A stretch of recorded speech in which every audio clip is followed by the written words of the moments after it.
BNP এবং অন্যান্য যারা দেখছিলেন তাদের সেই স্বপ্ন ক্রমশ দুঃস্বপ্নে পরিণত হয়ে যাচ্ছে। অন্যদিকে নির্বাচন নিয়ে যারা পলিটিক্স করছিলেন, রাজনীতি করছিলেন, তারা আপাত দৃষ্টিতে তাদের সেই রাজনীতিতে সফল হচ্ছেন।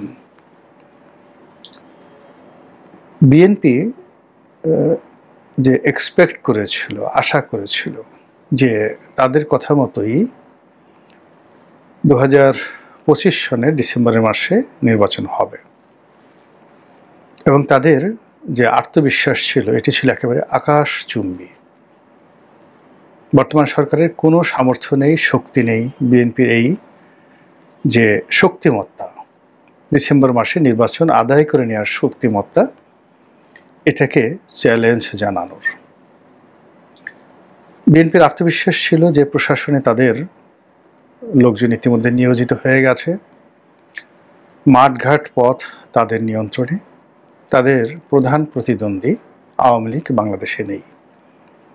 তো কাজেই তারা যদি চায় আদালতের রায় তাদের মতো হবে, তারা যদি চায় তবে দক্ষিণ সিটি কর্পোরেশনের মেয়র এশরাক হবে, তারা যদি চায় ডক্টর মোহাম্মদ ইউনূস ক্ষমতায় থাকবে না, তাই হবে। কিন্তু গত যদি 60 দিন অর্থাৎ 2 মাসের ঘটনা পরিক্রমা দেখেন তাহলে দেখবেন যে বিএনপির সব আশাগুলো নিরাশায় পরিণত হয়েছে, সব আত্মবিশ্বাসগুলো ভেঙে চুরে চুরমার হয়ে গেছে এবং তাদের আশা এবং যে আত্মবিশ্বাস সংক্রান্ত যে সফলতা তারা আশা করেছিল প্রায় সবগুলো ধূলিসাৎ হয়ে গেছে। সরকার খুব সুকৌশলে বিএনপিকে ডিসেম্বর থেকে ফেব্রুয়ারি পর্যন্ত নিয়ে গেছে, আবার এখন ফেব্রুয়ারি থেকে এপ্রিলের মধ্যে টানা হেঁচড়া শুরু করেছে। বিএনপির যে জনতার মেয়র বলে খ্যাত এশরাক, তো ইঞ্জিনিয়ার এশরাককে প্রথমে সেই যমুনার সামনে থেকে ডক্টর মোহাম্মদ ইউনূসের পলিটিক্স শাহবাগ পর্যন্ত ঠেলে দিয়েছে, শাহবাগ থেকে নগর ভবন, আর সেই নগর ভবন থেকে তাকে এখন তার বাড়িতে ফেরত পাঠানো হয়েছে। রাজ্যের হতাশা এবং যাকে বলা হয় অস্থিরতা, এই যুবককে, যে কিনা বিএনপির তারুণ্যের প্রতীক, তারেক রহমান সাহেবের দক্ষিণ হস্ত এবং আশার বিমূর্ত প্রতীক, তো সেই তরুণ নেতার যে অপ্রাপ্তি এবং সরকার কর্তৃক নাস্তানাবুদ এবং তাকে নিয়ে যেভাবে জামাতের লোক, এনসিপির লোক ঠাট্টা করছে, মস্কারা করছে, এতে করে আগামী দিনে তার রাজনীতির যে ইমেজ, এটা পুনরুদ্ধার করা সত্যিকার অর্থে তার জন্য কঠিন হবে। দ্বিতীয়ত, সরকারের যারা কর্তা ব্যক্তি যেভাবে তাকে টার্গেট করেছে, সেক্ষেত্রে এই সরকার যদি ক্ষমতায় থাকে এবং এই সরকারের অধীন যদি নির্বাচন হয়, তাহলে এশরাক মেয়র তো দূরের কথা, অন্য যে কোনো নির্বাচনে সরকারি প্রশাসন যন্ত্রের যে বদনজরের কবলে পড়বে সেটা কাটিয়ে ওঠা তার পক্ষে সম্ভব হবে বলে আমার কাছে মনে হচ্ছে না। তো যেটা বলছিলাম যে ডক্টর মোহাম্মদ ইউনূস এবং তার যারা লোকজন বিএনপিকে খুব সুকৌশলে ডিসেম্বরের যে দাবি, সেই দাবি থেকে ফেব্রুয়ারিতে নিয়ে গেছে লন্ডন বৈঠকের মাধ্যমে। এখন লন্ডনে একটা বৈঠক হয়েছে তারেক রহমান সাহেবের সঙ্গে ডক্টর মোহাম্মদ ইউনূসের, এবং সেই বৈঠককে কেন্দ্র করে অনেকগুলো আশা, অনেকগুলো ভরসা, অনেকগুলো যাকে বলা হয় স্বপ্ন বিএনপিকে আবেগ আপ্লুত করেছে। তারা দেখতে পাচ্ছে যে এই ডিসেম্বর এলো বলে, তারপর এই ফেব্রুয়ারি এলো বলে, তারপর ফেব্রুয়ারি মাসের 15 তারিখে যদি নির্বাচন হয়, 16 তারিখে আমাদের ক্ষমতা, আমরা প্রধানমন্ত্রী, আমরা রাষ্ট্রপতি, আমরা এমপি, সব কিছু আমাদের অধীন। এবং এই স্বপ্নে তারা বিভোর হয়ে ডক্টর মোহাম্মদ ইউনূস এবং তার যারা লোকজন তাদের সপক্ষে যে কথাগুলো বলা শুরু করলো, সেই সকল কথা এখন তারা ফিরিয়ে নিতে ইচ্ছা করলেই পারবে না। অথচ এই গত 60 দিনের মাথায় পুরো রাজনীতির প্রায় সবগুলো সমীকরণ বিএনপির বিরুদ্ধে চলে গেছে এবং ডক্টর মোহাম্মদ ইউনূসের পক্ষে চলে গেছে, জামাতের পক্ষে চলে গেছে। এবং বিএনপির যে আপাতত যে আত্মবিশ্বাস, সেই আত্মবিশ্বাসটা মানে এমন একটা জায়গাতে চলে এসেছে এবং বিএনপিকে টেনে হেঁচড়ে এমন একটা জায়গায় আনা হয়েছে, তারেক রহমান সাহেবকেও টেনে হেঁচড়ে এমন একটা জায়গায় আনা হয়েছে। এখন নাহিদ বড় না তারেক রহমান বড়, এদেশে নাহিদের অবদান বেশি না তারেক রহমান সাহেবের অবদান বেশি, এই সকল কথাবার্তা হচ্ছে। সালাউদ্দিন সাহেব বড় নেতা না সার্জিস বড় নেতা। এদেশে তাসনিম যারা, তাসনুভা, ডাক্তার তাসনুভা, অন্যান্য যে সকল এনসিপি নারী নেতৃত্ব রয়েছেন, তাদের সমপর্যায়ের জ্ঞানী গুণী লিখিত লেখাপড়া যায় না সেই নেত্রী, মহিলা নেত্রী বিএনপিতে নেই, এই ধরনের একটা ভাইব তোলা হচ্ছে। আর হাসনাত আবদুল্লাহ তাকে অনেকটা গ্র্যান্ড লিডার, যদি ধরেন সিরাজুল আলম খান মুক্তিযুদ্ধের পরে, আসাম আব্দুর রব কিংবা ধরুন তোফায়েল আহমেদ, এদের পর্যায়ে তাকে এনলাইটেন অ্যান্ড হাইলাইট করা হচ্ছে।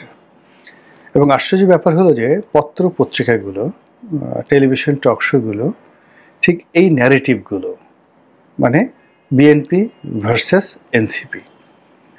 তো একটা সময় বিএনপি ভার্সেস আওয়ামী লীগ কল্পনা করা হতো, এখন আওয়ামী লীগকে বাদ দিয়ে বিএনপিকে জামাত নয়, তারপরে শেষে হেফাজত নয়, কিংবা জাতীয় পার্টি নয়, তাদেরকে তুলনা করা হচ্ছে সরাসরি এনসিপির সঙ্গে।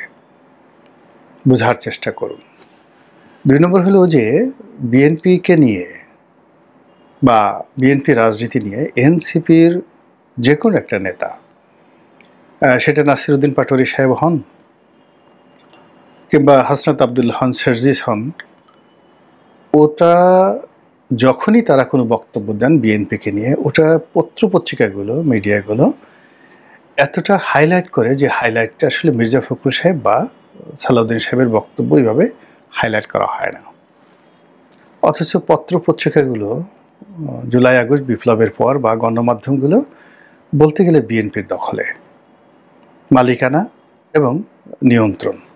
এখানে এনসিপির কোনো মালিকানা নেই, ডক্টর মোহাম্মদ ইউনূসের কোনো মালিকানা নেই কোনো গণমাধ্যমে। কিন্তু গণমাধ্যম বারবার বিএনপি ভার্সেস এনসিপির মধ্যে যে সমতা আনার চেষ্টা করছে, সেখানে ক্রমশ এনসিপি গুরুত্ব পাচ্ছে প্রচার এবং প্রোপাগান্ডায়, আর বিএনপি ক্রমশ পিছিয়ে চলে যাচ্ছে।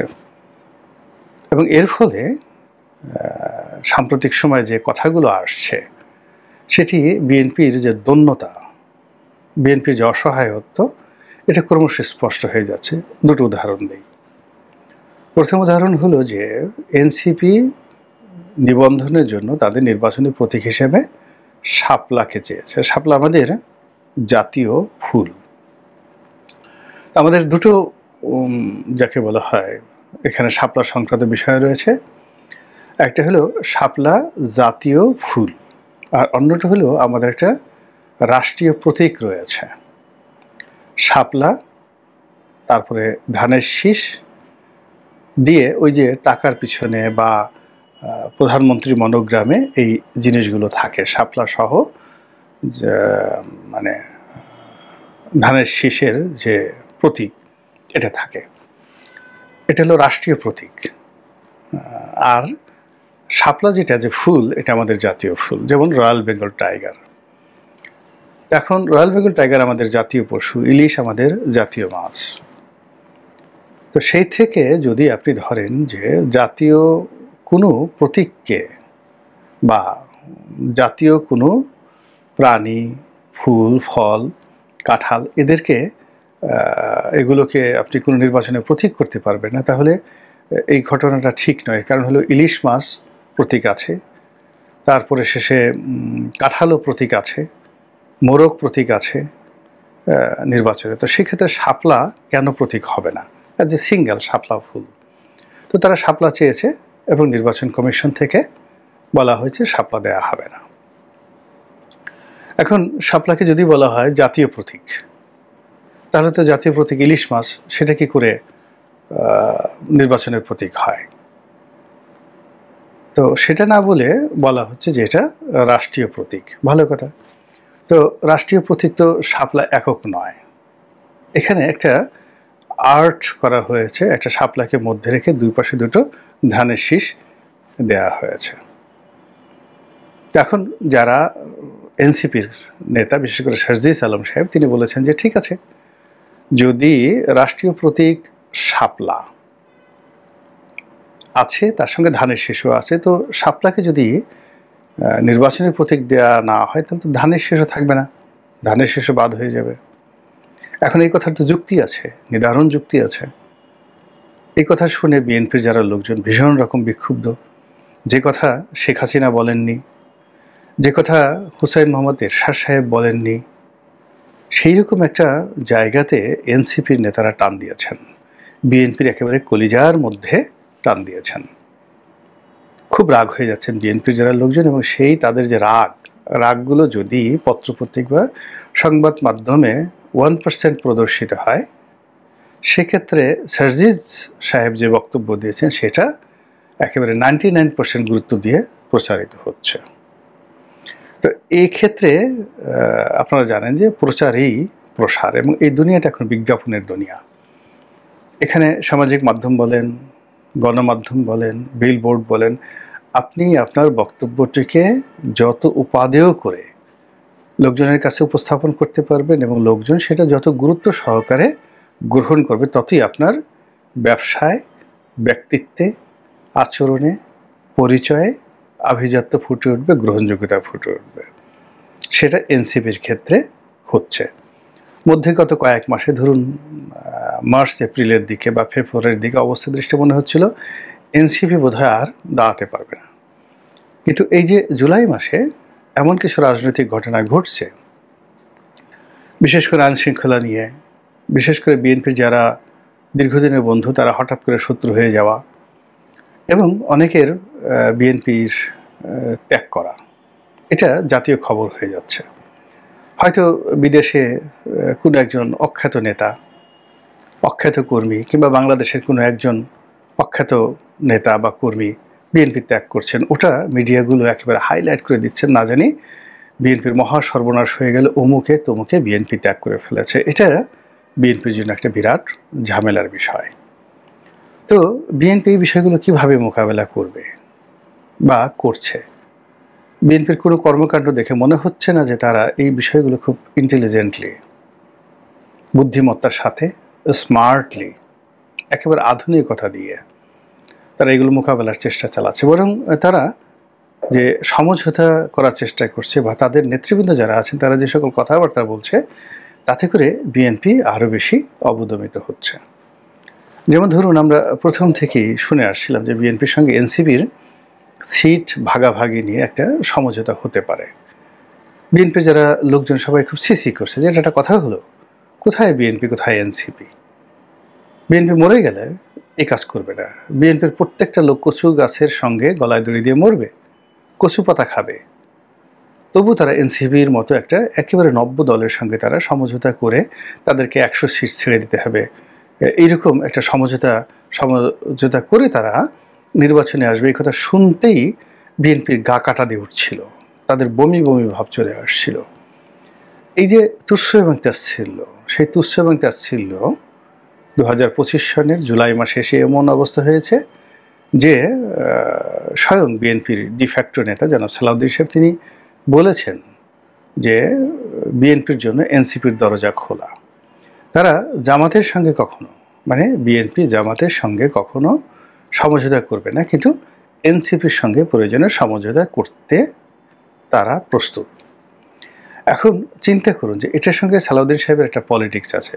এর কারণ হলো মূলত মাদার পার্টি জামাত, এবং জামাতের সাবস্টিটিউট হিসেবে এনসিপি কাজ করছে। তো সেক্ষেত্রে জামাতের সঙ্গে এনসিপির একটা দূরত্ব তৈরি করার জন্য তিনি এই কথাটা যদি বলেও থাকেন, ওটি মানুষ বুঝছে না, আর ওটা মানুষ ধর্তব্যের মধ্যে রাখবে না। মানুষ যেটা মনে করবে যে এখন বিএনপি এমন দুর্ভিক্ষের মধ্যে পড়েছে, রাজনীতির দুর্ভিক্ষের মধ্যে পড়েছে যে এনসিপির হস্ত মোবারক চুম্বন করা ছাড়া, এনসিপিকে আলিঙ্গন করা ছাড়া এবং এনসিপিকে অনুসরণ করা ছাড়া বিএনপি তার কাঙ্ক্ষিত যে মাকাম বা গন্তব্য সেখানে পৌঁছাতে পারবে না, নির্বাচনের ধারে কাছে যেতে পারবে না। এবং এই যে একটা পরিস্থিতি, সেই পরিস্থিতিতে মনে হচ্ছে যে রাজনীতি বা পলিটিক্সে বিএনপি মস্ত বড় একটা মার খেতে যাচ্ছে। আল্লাহ আমাদের সবাইকে হেদায়েত দান করুন এবং হেফাজত করুন। আসসালামু আলাইকুম ওয়া রাহমাতুল্লাহি ওয়া বারাকাতুহু।